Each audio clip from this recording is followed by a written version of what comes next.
প্রতিদিন সকালে 10টা-20টা লাশের সারি মানে শয়ে মানুষ। আমি ইউনিভার্সিটি থেকে পরীক্ষা আসলে আমি একদিন গেছি হাইকোর্টে, সবে বরাতে রাত্রে মাদারে গেছি, একটা মা কাঁদতেছে যে তার লাশ মাটিতে, ছোট্ট একটা বাচ্চা তত্ত্বে শুয়ে আছে। আমার কয়েক বন্ধু একত্র হয়ে সেই লাশটা নিয়ে গেলাম হাকিমপুর, কবর দেবো করে। ঠিক আছে, সবে বরাতে রাত্রে মানে 100 টাকার মতো তখন লাশ কবর দিতে রাখতো। আমরা সবাই মিলে 100 টাকা, তখন 100 টাকা দেওয়ার পর কিন্তু কঠিন, আটা 12 নেই খাইতাম এক বেলা, সেই সময়ের কথা বলছি। 100 টাকা দিয়ে আবার গেলাম লাশ নিয়ে, আমরা সব কথাবার্তা বলে এসে দেখি লাশও নাই, ভুললাম তথ্যটা করে এসেছে যে লাশ তোমার ভুলে নেই গেল কোথায়, করে আর পাইনি। এমন একটা দিন ছিল, মা তার সন্তানকে সামনে লাশ বানিয়ে যে আমার ছেলে মারা গেছে, মা বলতে এই কথা। এরকম একটা পরিস্থিতি ছিল। আমি ভয়াবহ পরিস্থিতি আপনারা না দেখলে বলবেন না। সেখান থেকে বের করে নিয়ে এসছেন জিয়াউর রহমান, ডিসি জিয়াউর রহমান। সেই বের করে আসার পরে আমরা জিয়াউর রহমানকে হত্যা করতে আরম্ভ করলে, কারণ যে দেশটা ভালো হয়ে যাচ্ছে, দেশটা ভালো না হোক তার জন্য যুদ্ধ। আমি এই কথাটা বাড়ি অনেকদিন অন্যদিকে নিতে পারি, নেওয়া উচিত, কিন্তু আমি সেটা করলাম না। জিয়াউর রহমানকে হত্যা করার পিছনে কারণ ছিল একটা, দেশের স্বাধীনতার সংহত হচ্ছে আর মানুষ খাদ্য পাচ্ছে, দেশে উন্নতি হচ্ছে। আমাদের দেশে উন্নতি হোক এবং মানুষ স্বাবলম্বী হোক, মানুষ স্বাধীনতা সুফল ভোগ করুক, এটা চাই নাই বলে জিয়াউর রহমান। মহিলা, আমি বলি আওয়ামী লীগের সভানেত্রী যেদিন আসছেন তার 13 দিনের মাথায় জিয়াউর রহমানের বিজয় চলে গেছে, মাত্র 13 দিনের মাথায়। জেনে রাখবেন। আমি এই কথা বলি এই কারণে, সেই জিয়াউর রহমানের প্রতি আমার গণতন্ত্র মুখ দেখি না, দীর্ঘ সময় গণতন্ত্র অন্ধকারে চলেছে, সেইখান থেকে সামান্য একটু আলো দেখেছি গণতন্ত্র। বেগম জিয়ার সময়, বেগম জিয়ার সময় কেন গণতন্ত্রের মুখ দেখলো, তার জন্য কিন্তু 17 বছর আমাদের করতে হইল। কেন গণতন্ত্রের আলো দেখলো, কেন দেশে উন্নতি হলো, কেন দেশে মানুষ স্বাবলম্বী হচ্ছে, কেন মানুষের টাকা হচ্ছে, মানুষ ভালো থাকছে, এই কষ্টে আমরা 17 বছর ভুগেছি। এবং তারেক রহমান সাহেবের কোন ঢুকিয়ে দেওয়া হয়েছে। আমাদের এইখানে যারা আছে, বিশেষ করে নেতৃবৃন্দ, জেল খেটে নাই, আমি মনে করি 3.5 লাখ সিট যাই না, কিন্তু সবাই জেল খেটেছে।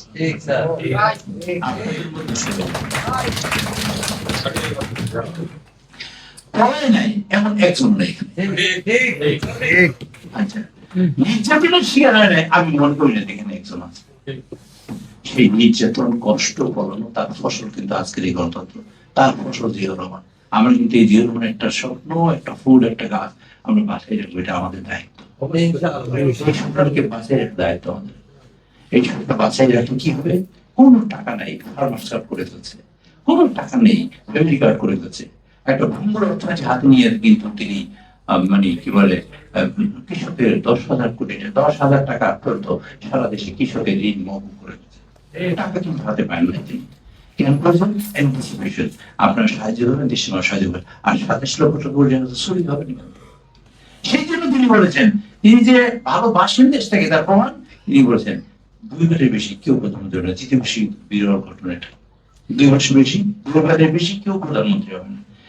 এই কথাটা তৃতীয় বিশ্বে একমাত্র আমাদের তারেক রহমান বলছে, এই জন্য একবার তারেক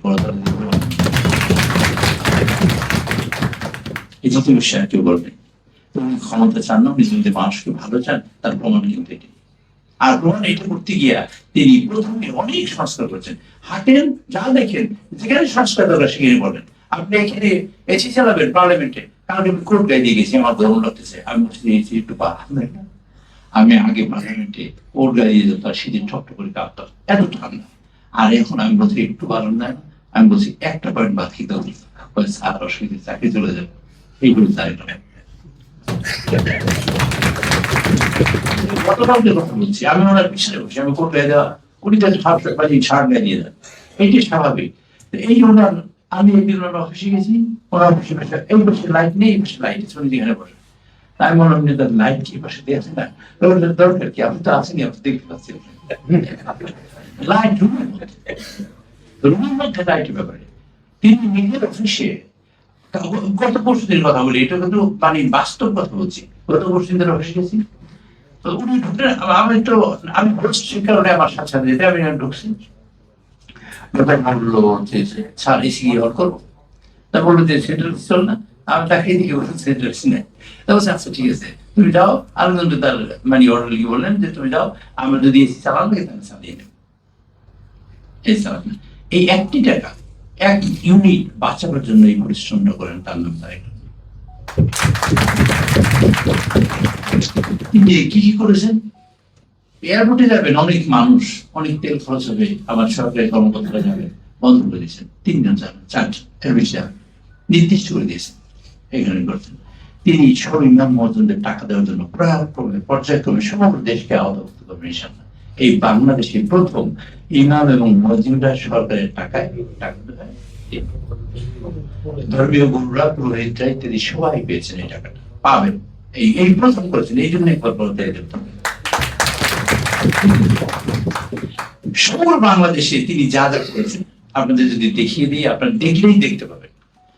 প্রথম কাজ বাংলাদেশে করেছেন যে কাজটা কেউ কখনো করেন বলতেছি, 5,000 কোটি টাকা। ঢাকার না, বাংলাদেশের সব জায়গায়, শুধু ঢাকার না, যত সিটি কর্পোরেশন, সকল সিটি কর্পোরেশনের যারা পরিচ্ছন্ন কর্মী, যাদের 5,000 কোটি টাকা দিচ্ছেন নিজের সময়।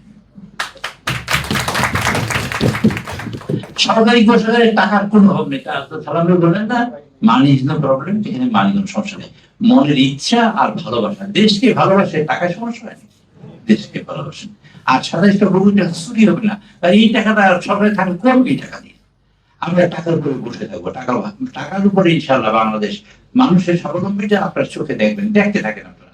সেই সরকারি কি বলে ধর্মীয় গুরুদের এবং ইমাম মহাজনদের বেতন দিচ্ছে সরকারের কোষাগার থেকে প্রথম বাংলাদেশে ইমাম মহাজনরা টাকা পাবে এবং ধর্মীয় গুরুরা টাকা পাবে।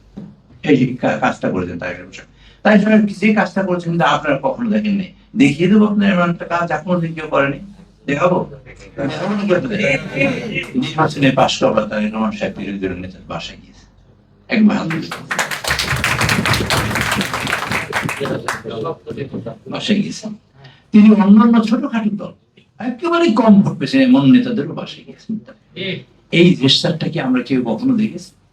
এই প্রথম বাংলাদেশ দেখলাম। তিনি তাদের অ্যাকোমোডেট করার জন্য তাদের ইফতারিতে দাওয়াতে গিয়েছেন, জানেন না? দাওয়াতে গিয়েছেন, প্রধানমন্ত্রী হিসেবে দাওয়াতে গিয়েছেন। মানে তখন অলরেডি আমরা কি তখন গভর্নমেন্ট করেছিলেন, প্রধানমন্ত্রী হিসেবে তাদের দাওয়াতে গিয়েছেন, তাদের সকল কিছু আমরা চাই, উনি চাই বাংলাদেশি গণতন্ত্র প্রতিষ্ঠিত এবং বিকশিত। গণতন্ত্রের স্তম্ভগুলো সব ভেঙে ফেলে গেছে, আমরা সেগুলোকে তাড়া করাতে চাই। আমাদের পুলিশ প্রশাসন ঠিক করতে চাই, আমরা বিচার বিভাগ ঠিক করতে চাই, আমরা নির্বাচন কমিশন ঠিক করতে চাই, আমরা এইরকম সকল কিছু করতে চাই, এই কাজগুলো করতে চাই। খুবই খারাপ লাগছে, আমি যদি কবিতার বইটি নিয়ে আসতাম, আপনি বলতে পারলে ভালো লাগতো, একটু কবিতা সত্যি ভালো, আমি খুঁজে পেলাম না, ভালো লাগতো। এই আরেকদিন করবো, আগে কথা বলি না, শুক্রবার দিন। আমরা যেটা বলতে চাই আপনাদের কাছে, গণতন্ত্র বিকশিত করার জন্য আমাদের কিন্তু অনেক বাধার সম্মুখীন হয়ে, সেখানে আপনারা আমাদের পাশে দাঁড়াবেন, আপনাদের সহযোগিতা চাই, দাঁড়াতে পারবেন আপনারা, দাঁড়াবেন।